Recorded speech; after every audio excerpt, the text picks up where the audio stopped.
Sən zəhmət olmasa ödəniş eləyin. Hə?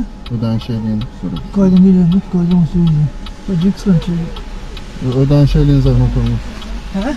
Ödəniş eləyin sonra gedin. Şimdi yok da kardeşim bir şey gibi veririm. Hiç çıkamayı ödənişi veririm canım. Yox qardaşım, onda telefonu qoy. Telefonu sənət verim ya kardeşim. Ondansa. 3 şey çıkarım ne yapayım? Ay qardaşım olmaz da. Bilmem ben üstüne 3 şey geçsin. Ben hiç telefonu demə də koyayım vanda. 2 ay ödəniş verəcəksin. Nə var? Sən düşüb gəlsən mən oturum burada səni 3 görürəm. şey çıkarım ne kardeşim? Yox qardaşım, ödəniş eləyə də telefonu qoy burada. Ha telefonla sənət götürürüm. Bak şimdi sen bütün simamı verip buraya şey götürürüm. Problem simimi götürürüm. Sigortaya kim çıkarım bırak. Qardaşım ödəniş elə də, ödəniş nətər üstündə yox. Sən maşınınsan, niyə ödənişin yox? Kardeşim ödüyorum ne 2 şey geçsin. Yox, indi ödə də. Şimdi yok da üstünde. Sən nətər var? Kartımı dediğim atsınlar. Bırak şimdi ne diyeyim? Dayandırım gedişi.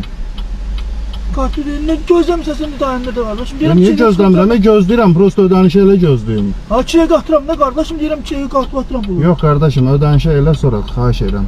İncitmə məni. Niye kaka şimdi? Qardaşım ödəniş elə, niyə yazıyor heç nə? Ödəniş elə. Ne diyeyim ölmedi mi bakayım vanda telefon.